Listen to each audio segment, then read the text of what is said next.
On his way to work, a man passed by a construction site. A steel rebar fell from a height, about to strike the driver's seat. A dog suddenly ran across the street. Mark swerved the wheel in a hurry. The steel rebar landed on the passenger seat. Mark was stunned by the scene. He did not know that his death would occur 5 days later. When Mark brought his daughter to pay respects at his wife's grave, a light suddenly appeared beside the tombstone. A briefcase appeared on the lawn. His daughter, Jessie, saw his name written on it. Mark thought someone was playing a prank on him. He picked up the briefcase to take a look. The briefcase required a 6-digit password. He recalled that today marked 10 years since his wife died giving birth to their daughter. Mark entered the date from 10 years ago. Inside was a document. The document contained an investigation report of his murder, scheduled 5 days from now. The report listed all the suspects who might shoot him to death. All of them were people close to him. His daughter called him upstairs to open a gift. Mark ignored it, assuming it was a photo editing prank. The next day, Mark told his brother-in-law about the incident. His brother-in-law suggested it could be a death warning. The prankster might use the same method to kill him. He advised Mark to report it to the police. He noticed that he was also on the list of suspects.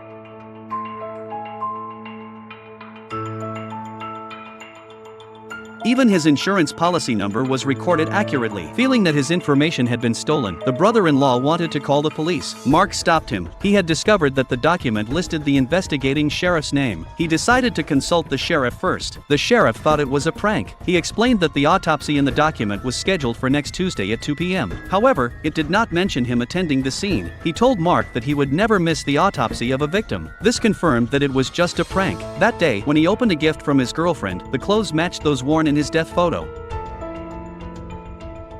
Mark showed the document to his girlfriend. She said the clothes were newly bought and no one could have known in advance. The suspect list included his brother-in-law and his girlfriend, Lisa, as well as a stranger named Roy. Lisa froze when she heard the name and immediately wanted to go home. Lisa seemed to know Roy and was very afraid of him. At that moment, Mark discovered more items in the briefcase: a bullet and an unused cartridge. Using a magnifying glass, he saw bloodstains on the bullet. Early in the morning, a mechanic came to pick up the car keys. He also drove the car that Mark had rented over here. Mark was shocked. The car matched the one described in the document. Frightened, he wanted to return the car. On the way, the sheriff stopped him. He asked Mark for information about several suspects. Mark felt they could never harm him because they were his closest people. The sheriff considered Lisa the most suspicious. She was Mark's insurance agent. Although the beneficiary was his daughter, Lisa might use other means to commit insurance fraud. Mark asked why the sheriff had changed his mind. The sheriff said his wife reminded him last night to go to a hospital follow-up next Tuesday. That happened to coincide with the scheduled autopsy. This also explained why the sheriff was not present during the autopsy in the document. The sheriff said he would make a copy of the document to help Mark investigate further. Later, he asked a friend to test the blood on the bullet. When preparing to photocopy the document, he found a new clue. The newspaper reported an accident that happened today.